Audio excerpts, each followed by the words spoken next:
Voilà, bonjour à tous et bienvenue sur la chaîne Le Dernier Cri. Donc j'ai à cœur de vous partager un songe que j'ai reçu de la part du Seigneur qui concerne l'enlèvement de l'Église, qui concerne la fin des temps, qui concerne l'accélération justement de l'apostasie, qui concerne justement l'accélération aussi du fait d'être prêt pour le retour de notre Seigneur Yeshua. Voilà, donc, Seigneur, merci pour ta parole et ton nom. Merci pour ton esprit qui nous conduit. Merci pour ta grâce. Seigneur, merci pour l'amour que tu animes dans nos cœurs, pour le feu de ton esprit, pour le feu du premier amour que tu rallumes, que tu ranimes dans nos cœurs, au nom puissant de Yeshua. Nous voulons nous accrocher à toi, Seigneur, jusqu'au bout, pour être enlevés et partir avec toi, Seigneur, quand la dernière trompette, quand le son de la trompette sonnera. Merci, Père. Amen. Voilà, donc nous étions dans une salle, je vais droit au but, nous étions dans une salle et dans cette salle, c'était un rassemblement, il y avait plusieurs personnes.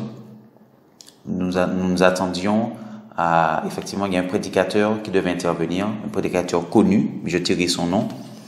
Et juste avant l'intervention de ce prédicateur, il avait permis effectivement qu'il y ait un, deux ou trois témoignages. Et un petit groupe de personnes s'est approché.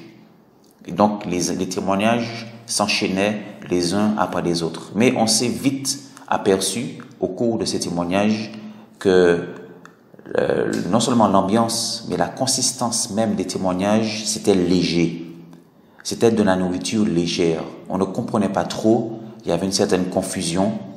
Ça ressemblait plus à de la parlotte, à des discussions, du blabla. Et le fondement même de la parole, la nourriture solide n'y était pas dans ces témoignages. On avait du mal à comprendre ce qui se disait et ça provoquait de l'agitation dans l'assemblée et on s'est vite rendu compte, et moi aussi, je me suis rendu compte que c'était de la distraction. C'est un groupe vraiment de personnes qui étaient là, mais les discussions, c'était vraiment, voilà quoi, du blabla, des discussions légères. Et alors que ce prédicateur s'approche pour prendre la parole, pour mettre un terme justement à cette confusion, il va poser la question, il va dire, mais quelle heure est-il? Il est quelle heure? Et on lui répond, l'aiguille, la grande aiguille sur l'horloge s'approche justement du 12. Et là, il va s'écrier, effectivement, il va s'écrier, c'est l'heure de l'élection, c'est l'heure des élections. Nous n'avons plus de temps à perdre. C'est l'heure des élections. Et on ressentait vraiment, quand il a répondu ce propos, quand il a répondu ainsi, on a ressenti vraiment l'urgence, que l'aiguille tournait, qu'on perdait du temps par rapport à la distraction, par rapport aux discussions vaines, par rapport à la nourriture légère, à la légèreté, et que là, il fallait vraiment se réveiller et prendre conscience que l'aiguille est en train de tourner et que l'élection arrive, que c'est l'heure des élections. Et lui, il allait commencer à prêcher et le songe s'est arrêté.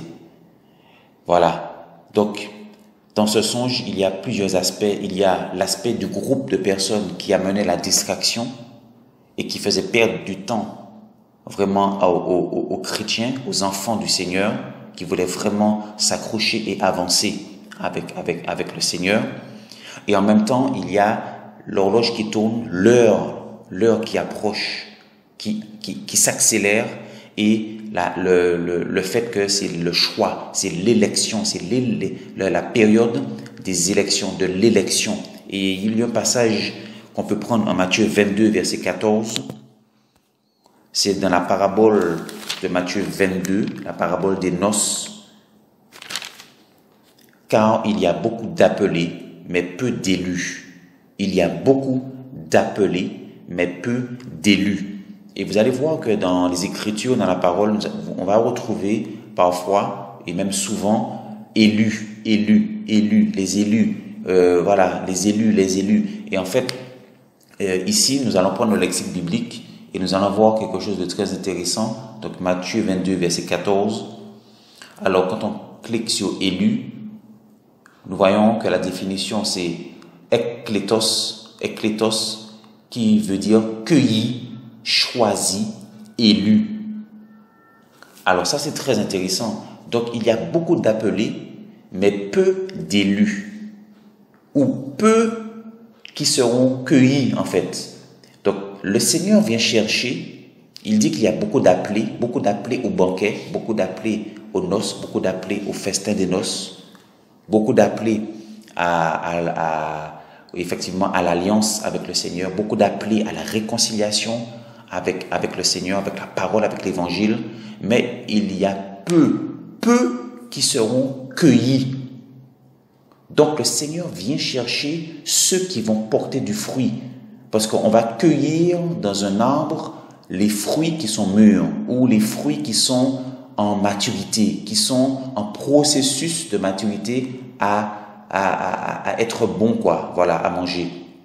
Voilà, quand un homme s'approche pour cueillir des fruits, il va cueillir ceux qui sont mûrs et ceux qui sont aussi prêts, qui sont dans un processus de maturité.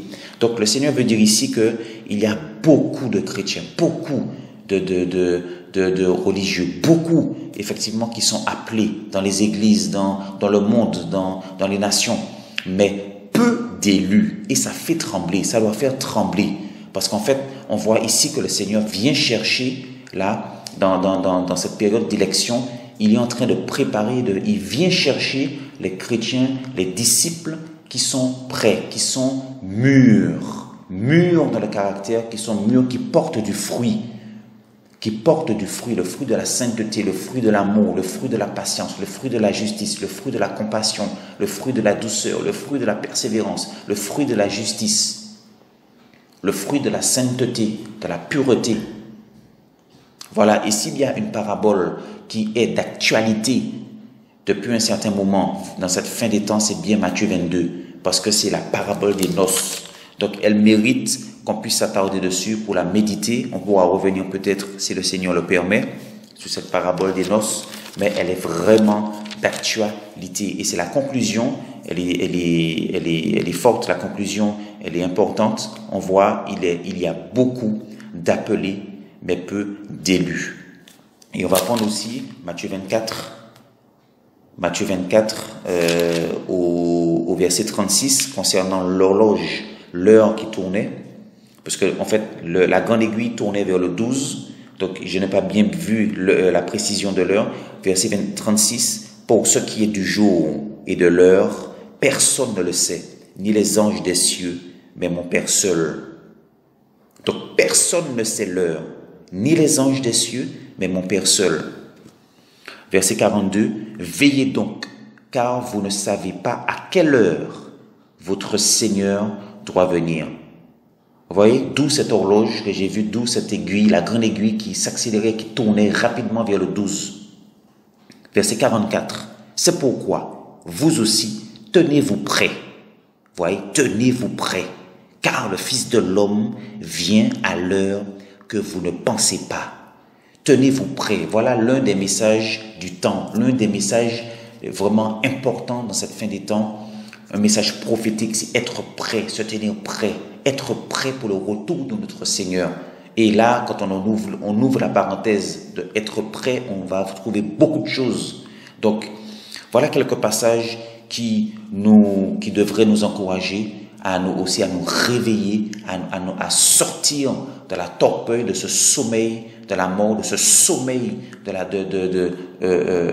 la dépression qui frappe le monde. Et vraiment, je voulais nous encourager avec ce songe pour nous dire que c'est l'heure, nous sommes dans la période où le Seigneur est en train de choisir, il est en train de sélectionner, il est en train de faire son tri dans son peuple, dans toutes les églises dans le monde qui se disent églises, qui disent qu'elles prient le Seigneur, qu'elles sont de Dieu ou qu'elles sont du Seigneur. En tout cas, le Seigneur est en train de faire son choix, de trier ses élus. Voilà, pour qu'ils puissent venir cueillir lors de l'enlèvement. Il va venir cueillir ceux qui portent du fruit et ceux qui sont dans un processus aussi de maturité, qui ont accepté, qui ont fait le choix d'accepter la souffrance, d'accepter le choix de rejet, des moqueries, du brisement, de la persécution. Vous voyez? Donc c'est tout ça. Donc vraiment que le Seigneur soit béni, que le Seigneur soit élevé, glorifié, magnifié, et vraiment soyez encouragés. Vraiment prenons conscience que nous sommes dans un temps particulier où le Seigneur, dans ce monde-ci, il est en train de faire son choix de trier les élus. Voilà, c'est la période des élections. Et il reste très peu de temps, l'horloge, la grande aiguille est en train d'arriver à son terme pour que le son de la trompette puisse sonner. Au nom de Yeshua, soyez fortifiés. Amen.